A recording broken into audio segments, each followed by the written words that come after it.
मंडळी, ही आहे गोपाल कळसकर याची फुलशेती.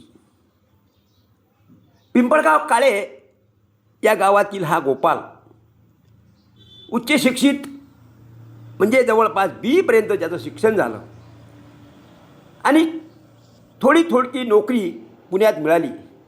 पण मध्ये करोना आला आणि करोनाने त्याला ती मिळालेली नोकरीसुद्धा गमवावी लागली.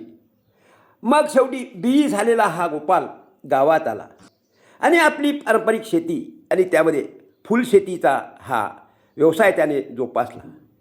आणि जळगाव जामोद शहरामध्ये आज मध्यवर्ती ठिकाणी गोपालनी चांगलीच आपल्या व्यवसायामध्ये बाजी मारलेली आहे. आज गोपालशी प्रत्यक्ष बोलण्याची योग आला आणि गोपाल आपल्या व्यवसायात किती समाधानी आहे आणि बेरोजगारांनी आगामी काळामध्ये आपला व्यवसाय उभा करताना कसं वागावं, कसं करावं याचं मार्गदर्शनसुद्धा माझ्यासोबत हे आहेत गोपाल कळसकर. जळगाव जामोद शहरातल्या मध्यवर्ती ठिकाणी हे मागील काही वर्षापासून फुलाचा व्यवसाय करतात.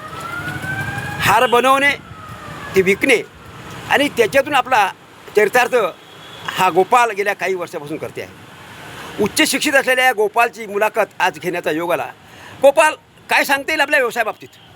सर, मी हा व्यवसाय मागचे 5 वर्षाला करलो. सर, आधी माझं नाव गोपाल कळसकर. मी राहणार पिंपळगाव काळेचा प्रॉपर.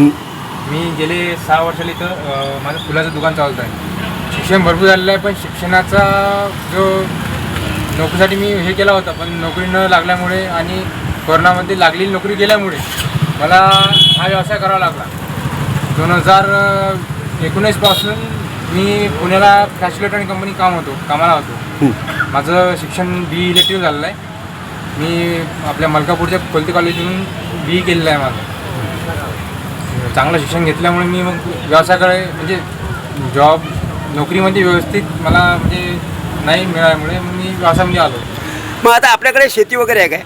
हो, शेती आहे माझ्याकडे. किती एकर शेती आहे? शेती वडिलांची आहे. शेतीमध्ये 3 एकर शेती आहे. आम्ही 3 भाऊ आहे आणि 3 एकर शेती आहे माझ्याकडे. मग आपण हे जे फुलाचा व्यवसाय करता, हे फुलं करता, हे आपल्या शेतीतले आहे की काय? शेतीमध्ये मी स्वतः पिकवतो. आम्ही माझे भाऊ, माझे वडील आणि मी असंच आम्ही संपूर्ण कुटुंब आम्ही हा जो व्यवसाय आहे हा फुलं आम्ही स्वतः शेतामध्ये पिकवतो.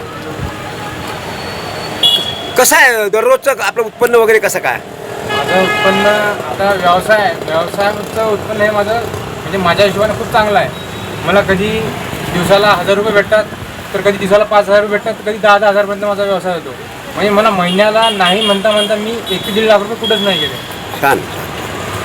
एकंदरीत उच्च शिक्षण घेतल्यानंतर नोकरी न मिळाल्यामुळे आपल्या शेतीला हा जोडधंदा समजून आणि शेतीमध्येच हे फुलं झाडं तयार करून त्याच्यातून गरजूंना हार तुरे आणि स्वागताचं साहित्य पुरवणाऱ्या या गोपालनी आपल्या शिक्षणावर आणि नोकरीवर मात करत या जळगाव जामोद शहरामध्ये एक चांगला जम बसवलेला आहे.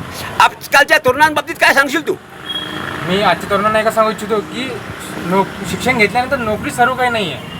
नोकरीच्या मागे लागत बसल्यापेक्षा जे आता जी नवीन पिढी आहे याने व्यवसायाकडे वळावं. व्यवसायामध्ये भरपूर काही आहे, फक्त तुम्हाला त्या व्यवसायाला वेळ द्यावा लागेल आणि व्यवसायामध्ये जिद्दीनं काम करावं लागेल.